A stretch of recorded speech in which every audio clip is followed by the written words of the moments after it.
Oh, thank you.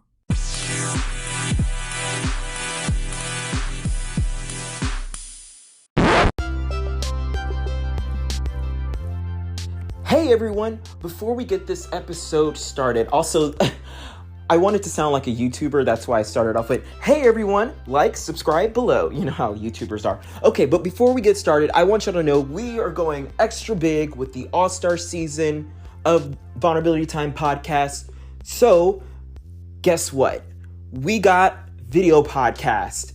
So, click in the episode description below if you wish to watch the video of the podcast as well. It'll be a YouTube link, so you can go ahead and get it going and get watching it. Make sure to follow, like, subscribe below.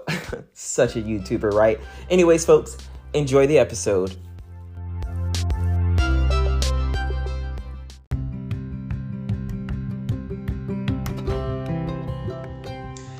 Hello, everyone. Welcome back to another episode of Vulnerability Time. I am your host, Josias April. With us, we have a new special guest, Chelsea. Chelsea, great to have you on here. How does it feel to be on a podcast? Feels great with my friend, who I love very much. I'm happy to be here. Woo! Chelsea, so tell us a little bit about you. For those of us who don't know you, tell us a little bit about you. What do you do for work, if you want to share that, or what did you do for the summer, or how we met. It could just be before we jump into our topics today. It's a little Chelsea. Yeah, so you and I met in college. I was studying chemical engineering, and I graduated with that degree in 2021. And after college, I moved to New York from Texas, where you and I met. And now I work in the tech industry in New York. And I've been doing that for about 2.5 years. And I really love it. I love New York. I love living here. I live here with my girlfriend of over 2 years now. And so, yeah, just enjoying life. And I'm ready for fall. Yes. Oh my gosh. Okay, so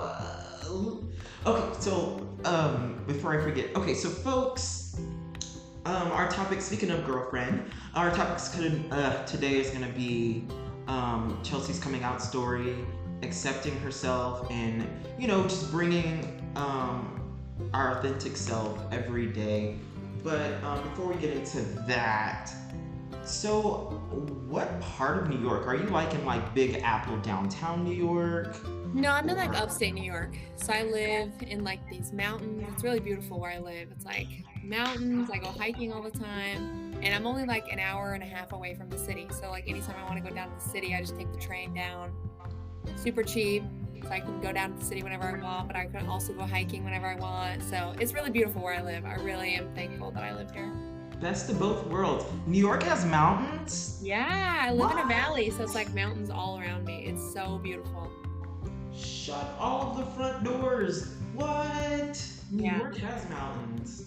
Well, looks like you're living your best life because you got kind of get the best of both worlds. You got your mountain and then you got your city, and it's just like, when city's too much, you can just take a break and go back to the... Exactly. Yeah. Oh my gosh.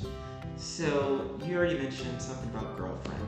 So I think it's only appropriate that we start out with, a little bit of your coming out story, as much as you want us to share. So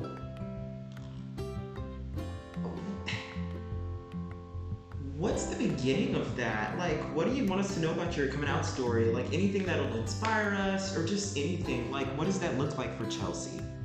Yeah, so me and my girlfriend were friends for about 2 or 3 years before we actually started dating, which was nice. I hooked 2 of my friends up, and one of my friend's best friend was my girlfriend. And so we just hung out all the time. We got to know each other for about 3 years. And we got to know everybody's little quirks, about each other as friends. We got to hang out all the time. And then in college, my senior year, feelings started to change a little, and I kind of realized I might be bisexual, and she had already known. She was very confident in her sexuality for many years before that. And so she kind of gave me little hints that, she had a crush on me or whatever. Yeah. And so once I started, hanging out with her more and just kind of bonding, and in different situations we kind of formed that connection. And so yeah, we started dating my senior year in college, and we've been dating ever since. So yeah, about 2.5 years now. And yeah, it's been great. As far as coming out goes, I kind of hate the idea of having to come out. Like it's something Exactly. I hate that we as gay people have to do that. I wish we Exactly. could just say, I'm dating a girl and that's not a big deal. Right. So I never really had like a big coming out. It was just friends, me saying to friends and family, being like, yeah, I have a girlfriend. When they'd ask if I have a Exactly. boyfriend, I'd be like, no, I have a girlfriend.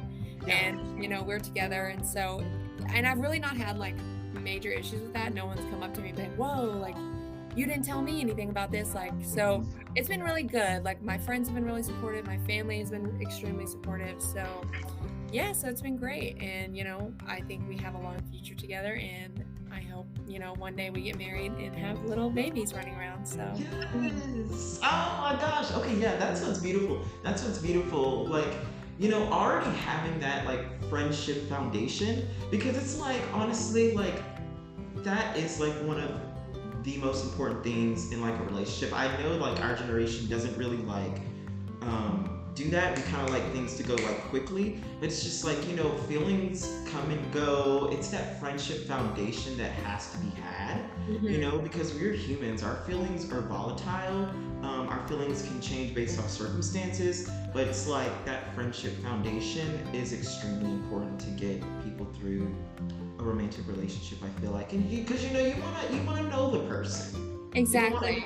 You don't want to just like the idea of the person or the idea of a relationship. You want to actually like the person. Like, wow, do I actually like this person, or do I just like the idea, or do I like both? But it's like as long as you have that liking of the actual person, that is phenomenal. And y'all have known each other for like a long time, for a while before y'all even Yeah, started. yeah, like I fully knew her personality.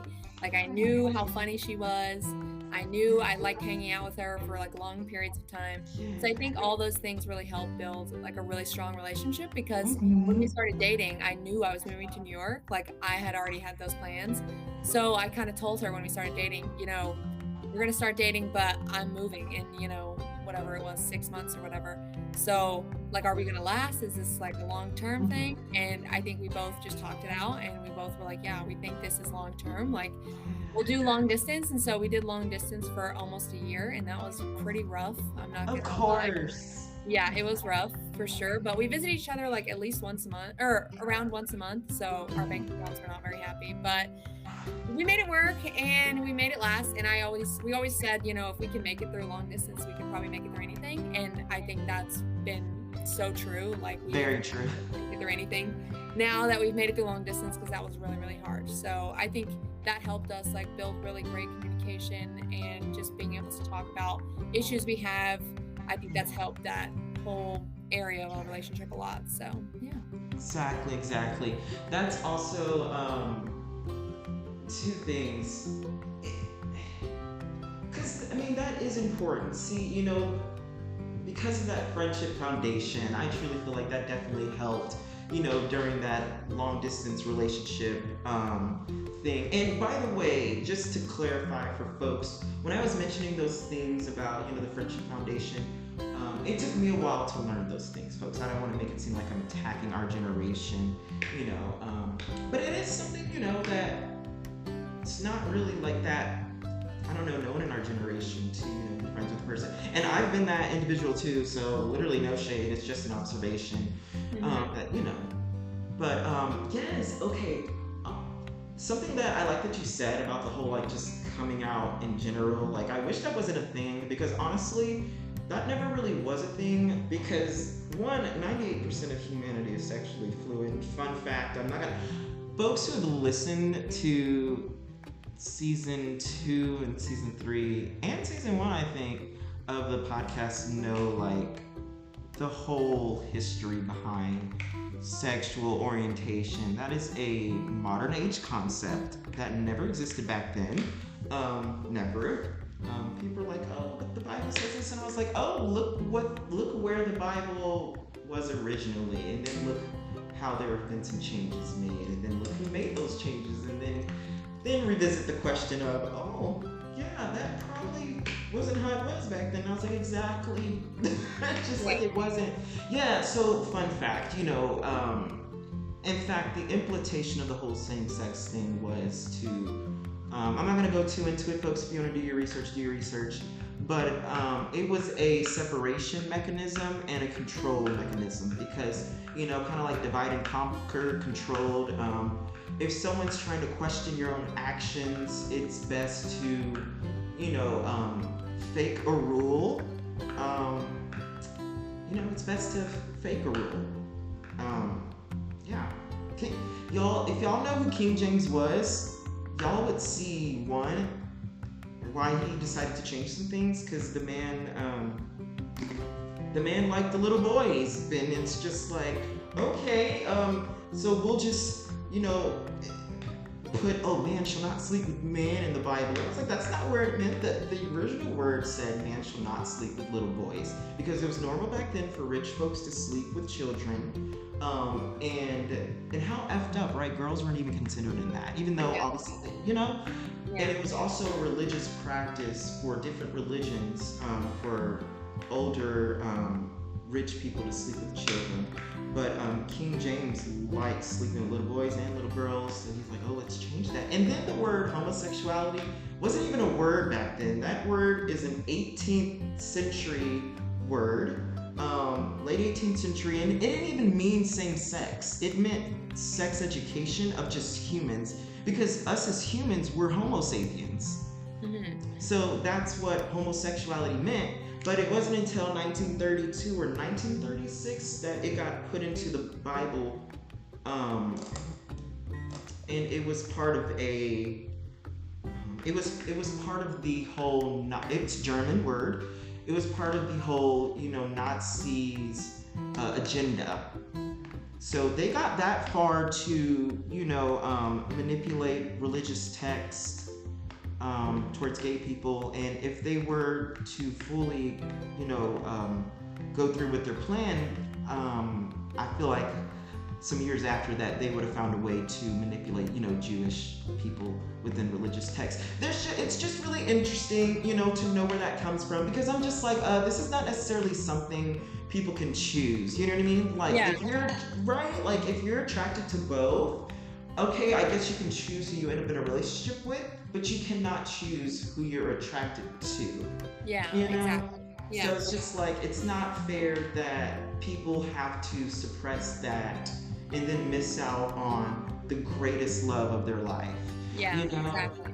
And it's like, no shame. It's just a societal teaching that never existed like 5 centuries ago. The whole, oh, you can't love this person because of, they're of the same gender or the same sex. That never existed. That is a modern age concept. So, fun fact. So that's the thing. It's just like when I wasn't even going to talk about that, because folks know how passionate I get about that, but it was just something interesting that you said, though, when you were like, we wish that, the whole coming out thing wasn't even a thing. And that's just what's so beautiful about it was it never used to be a thing.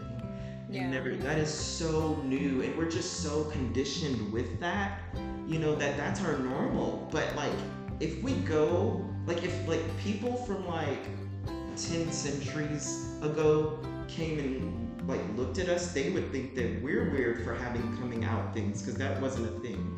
Yeah.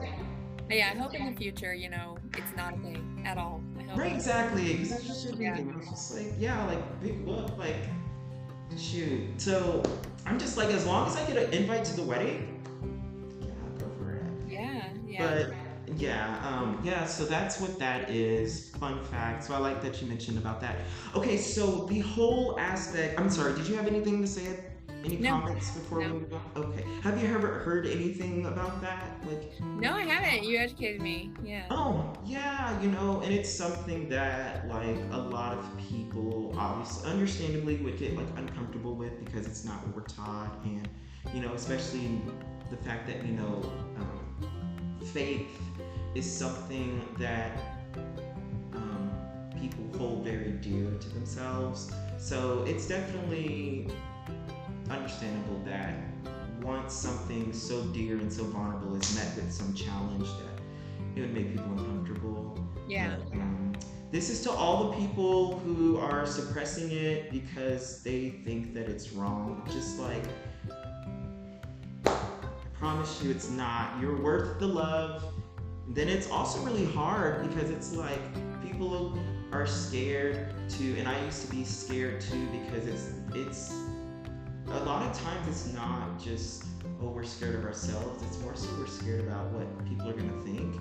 Yeah, And I know people, yeah, you know, and I know people say, oh, just don't care what people think.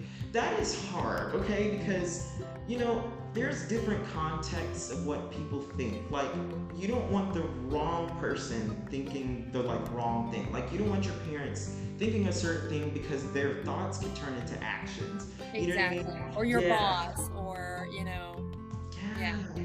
So, if you would like to speak a little bit on that, of the whole, you know, notion of, like, I wish in a better world that, oh, we just shouldn't care what people think, but there are some circumstances in life where it's like it's actually a protection mechanism for us to care what people think, because it's a way of, you know, protecting ourselves. Because secrets save ourselves before they start to make ourselves suffer. Yeah. Yeah, so I will say when I moved to New York, that was a thing that I was kind of thinking about, because from, you know, being from Texas, I think we protect ourselves a lot because so many people are homophobic, and they could just, you know, really do some bad things to you, or, you know, not provide a certain service that you're looking for, you know, just like in any way, it can really affect your life negatively. So I think when I moved to New York, I was really nervous about that, especially joining a new company and joining a new team.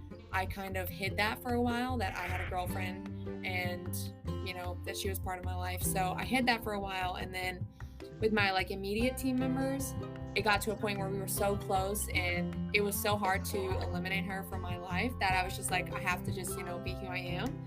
And so once I did that, like, it just felt so much better to be who I am and be able to talk about what I'm doing on the weekends, and about, you know, her coming to visit me and me going to visit her. So it just felt so much better. And so I'm like a big advocate now of just being out, like, no matter where you are. Because when I moved up here, like with my friends, yeah, I was like, immediately I was like, you know, I have a girlfriend. It was easy. But I just don't want my work life to affect me negatively if people found out, like, were they not going to promote me, or are they not going to want to work with me because they had these predispositions in their heads. So I really grew from that experience, and I got a really good group at work of like other female engineers, and we talked about being your authentic self at work. And we have a trans woman in that group, and she's really helped me. Like, I've befriended her, and she's really helped me a lot. And so now I'm just like, I moved into a new job, and so now I'm just like out, like fully out. I'll tell anyone, and I'll just like want to be my authentic self, because that's how I'm comfortable at work, is being who I am and talking about who I love, and, you know, having pictures of me and her on my desk at work. So yeah, everyone should be who they are, no matter where you are, and just make sure it's safe. One, definitely make sure it's safe. But after that, like, just be who you are, and I promise people will love you. So Yes, I love that. Yes, like I love that you said that towards the end. You know, a secret is worth being shared in the safe. It has to be in a safe space, though. That's, you know, and it's like once we hold that too long, when it's in a safe space, it can make us suffer sometimes. You know, but there is a space and an environment where it's just like, it's probably best for us in that moment. If it's like extremely evident that, if it's extremely evident that if you are a certain way, you will be harmed, then yeah, definitely keep that secret. yeah. But like how you mentioned, you know, you got to fill out your environment, and it took time to be able to get to that point to say it. You know what I mean? Because you didn't want to say it in an extremely unsafe space. You know what I mean? Yeah. So it took time. Of course, there was fear. But you learned that it was an okay enough space to say it, and I think that's also important. You know, learning that space. You know, learning that space, because not everything's gonna happen just like that. Exactly. And I didn't know, yeah, like I knew people in New York were more liberal or more left leaning, but I still didn't know like their direct people I was working with what they thought, about gay people or anything. So I definitely wanted to learn about my environment and see how it differed from Texas first. And then once I found out it's way different and they're way more accepting, then I was like, yeah, I'm just gonna, be myself, and everyone, still wants to hang out with me and likes me and wants to work with me. So it's been rewarding and it's been great. And I'm just so happy to be here and be with people that are super accepting and love me and my girlfriend. Yes. Yes. Oh my gosh. And then the whole being the authentic self. That's hard sometimes, ain't it? Yeah, I mean, definitely.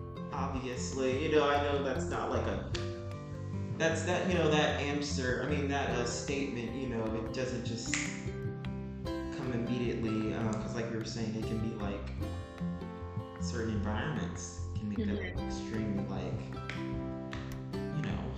yuck for us. I'm sorry, I completely lost my train of thought. I'm gonna be honest with you. So I was stalling right then and there. It's all good.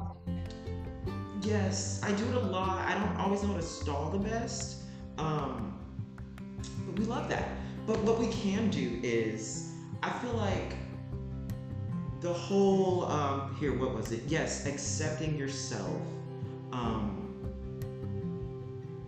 What does that look like for you, Chelsea? The whole accepting yourself thing, because it is a journey, right? Yeah, definitely. I think it's a really long journey. I don't think I'm through the journey at all, especially at work or just in life. I'm a female engineer, which is rare already. Just being a woman in engineering and in STEM. And I am Hispanic as well, which is also super rare. And then the fact that I'm gay on top of all that is like trifecta of being like the outcast in every situation. But yeah, I think it's been a long journey just trying to learn about myself, like learn about the cultures I belong to, and try to support people in those cultures, especially that are below me and I like are trying to get where I am.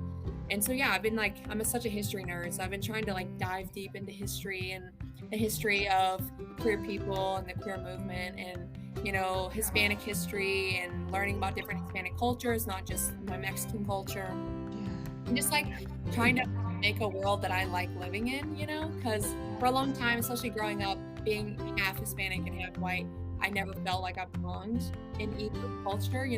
The white people were like, you're too Mexican to be white, and then the Mexican people were like, you're too white to be Mexican. So I always felt like I was anywhere in those cultures. So I'm just trying to form, what do I want to see in my world? What do I want to be a part of? Do I want to be super into the Mexican culture, or do I want to just be, part of the white culture? Like, do I want to be super into queer culture and support other queer people in the community, or do I want to just kind of lay low? And I've definitely leaned more into like, supporting queer people around me, supporting Hispanics in STEM, especially like trying to get underprivileged people into STEM and girls into STEM in general. So I've just been trying to like volunteer in my community, doing STEM outreach, especially doing female outreach. And yeah, I'm trying to like, I'm forming my queer community right now in my small community in New York, which has been so empowering and so nice. And yeah, just reading books, learning about history, making sure that the world is a better place, as I live my life. So I think I've been learning a lot, and I'm still learning, but I really am liking the world I live in now. So yeah. Wow. Oh my gosh, you just said everything that I was just all the principles that I was gonna say. Okay, one, exactly, this is Chelsea's world. Yeah. If you don't want to live in it, take a spaceship and leave. So true. Yes, and something that's so beautiful that you said, part of accepting ourselves is also learning ourselves and growing ourselves. It is a continuous process, because it's like the stuff that I thought about now was not the stuff that I thought about like 10 years from now. Agreed. I mean 10 years previous, Yeah, so it's okay, and it takes time, and it's okay to learn ourselves, to grow with ourselves. to learn what we like and don't like. How do I want my world to look like, the best that I can for my world. That's what's so beautiful that you had mentioned. Oh my gosh, Chelsea, it's gonna be hard to find an advertisement soundbite for your episode. You said so many great things. I don't know what to do. I don't know what to say.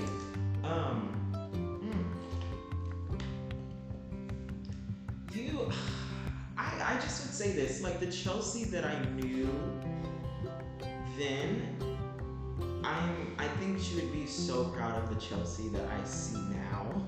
Thank you. Seriously, it's just what I'm getting from this.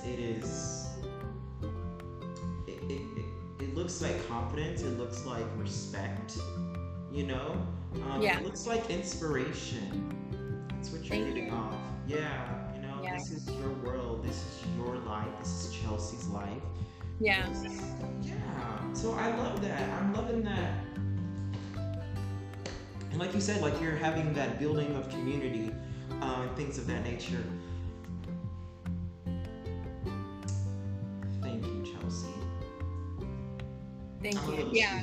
I like that you mentioned respect, because that's a huge thing I think you have to learn when you are like accepting yourself and accepting who you are and your cultures and everything. Respect is a huge thing, because I think I didn't respect myself a lot, like growing up, especially like body image, where I've been. Like I did not respect who I was, my body, my brain, any of that stuff. So I think as I've gotten older, I'm like, yeah, I respect the hard work I put in. I respect what this body does for me on a daily basis. Like I respect my body enough to eat well, and exercise. I respect my brain enough to fight for what I want at work, and like fight for promotions and fight for projects. And like, yeah, I think respect is a huge thing. I think I'm still learning that as well. But once you respect yourself, like it's so much easier to respect other people. Because it's like you're treating yourself well, you can treat other people just as well as you're treating yourself.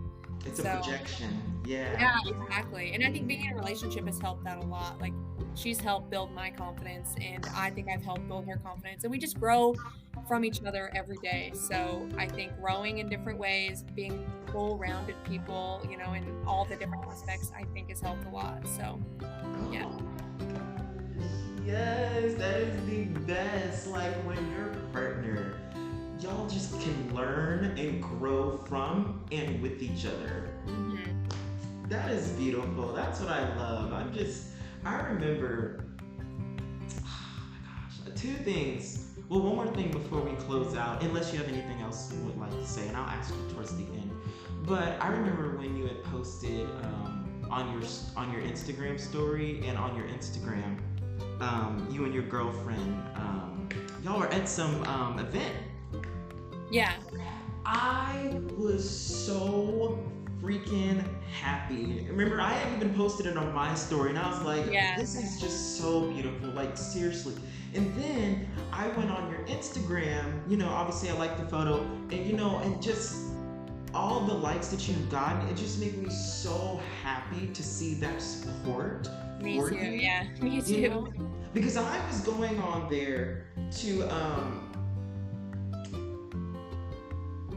I was just, if anyone was not supportive, I was just gonna have a conversation. No, Thank you. Seriously, no, like I don't mean that in like in a bad conversation. No, I genuinely was just gonna like DM them, and just have a conversation, and just be like, this is Chelsea's Instagram page, love and support her. You're not coming on her Instagram page to agree or disagree, like this is Chelsea's world. I was gonna say it in the most kindest way, but I was on there to advocate. There we go. Yeah, there we go. Thank you. Advocate. But I saw so much support, and I just loved it. Oh my gosh. I know, it was great. It was really nice feeling all the support and seeing all the support. Yeah. Yes, exactly. But yeah, I was so happy. Obviously, because I'm biased, but I'm biased. So it's because I was like, I know you, and I was just so proud of you, Thank you. Yeah. Yeah. So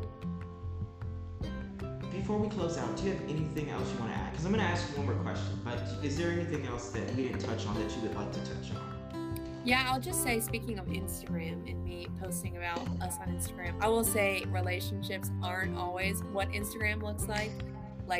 Relationships are really hard, and long-term relationships are really hard because there's a lot of milestones you have to get through, and issues come up all the time that you did not expect in a million years would come up, or issues that have been reoccurring and they finally just hit a head. So I will say, don't always believe what you see on social media. Like, it's so hard to be in a relationship and be with someone and love them every day.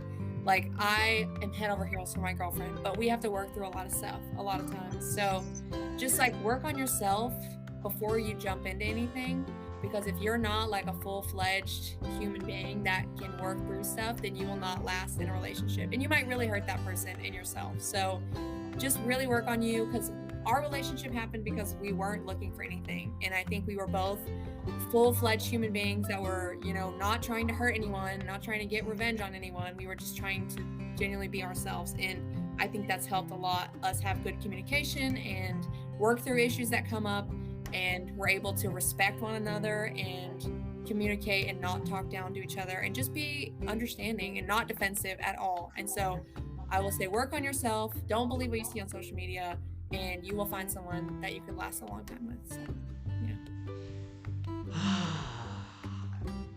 I feel like you've been hearing my conversations just in general.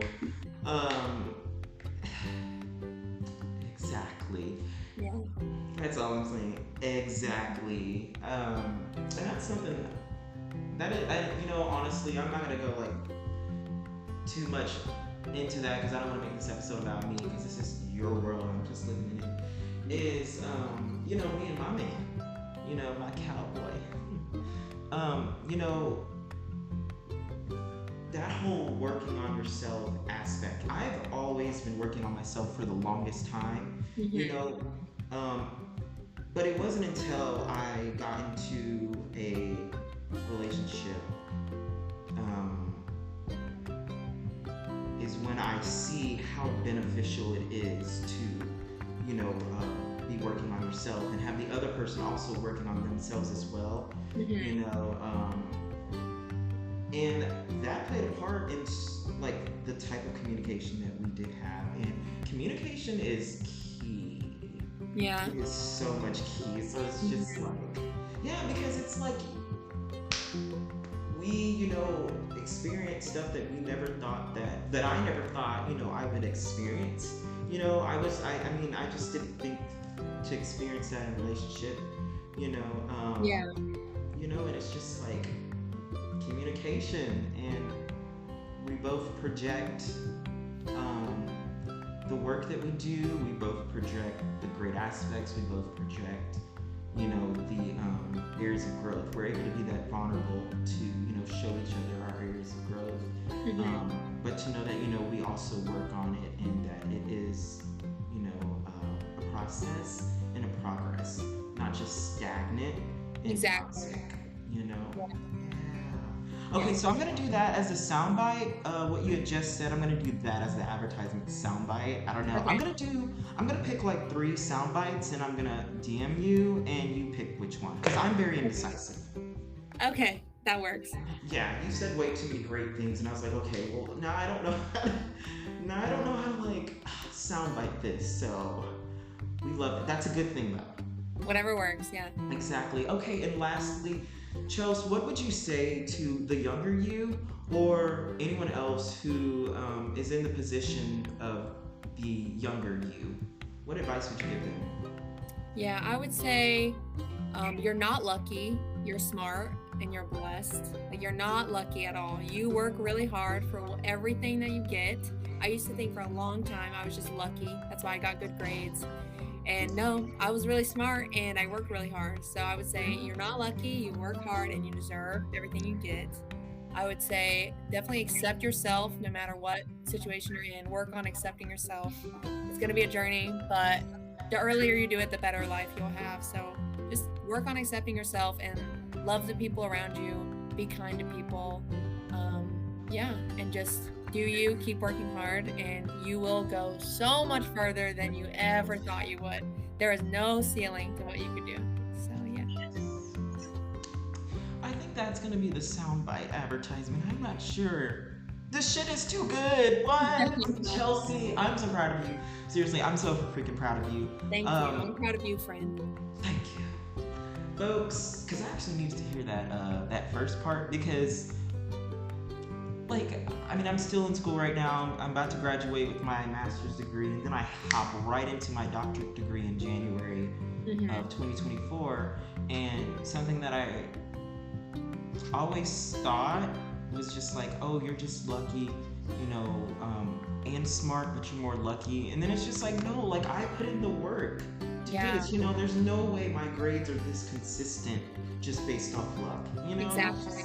Right? Because if it was, that luck would have ran out. But it's just like, no, because Josias, it's consistent. It's consistent, and that's you. You're putting in that, you know, that effort. So I needed to hear that first part that you said. I think a lot of people do, and I'm glad it resonated. Yes, thank you, Chelsea. Okay, well, with that, folks, with that being said, this has been another episode of Vulnerability Time with special guest Chelsea. We love it. Last thing, folks, if no one has told you today that you are lovable, please allow yourself to be the first and allow me to be the second. Folks, you were never meant to be perfect on this earth. You're just meant to try your best. So have grace on yourself, folks. It's okay if you don't have all the answers today. It's okay if you don't have everything figured out today, folks. Know that you are worth the journey. You are worth the process. You are worth the growth and the progress. So be kind to yourself, folks, and be kind to others. Yes. You're beautiful, folks. Thank y'all for tuning in, and thank y'all for the support. And remember, send this episode to someone else. You never know whose life you're gonna save. You never know whose day you're gonna make better. Thanks to Chelsea. Alrighty, folks. Have a great day. I'll see y'all for next episode for whatever that would be, because I don't fucking know. I don't have the outline just yet. I'm gonna just kind of go through it and we're just gonna do it. Alrighty, folks. Bye.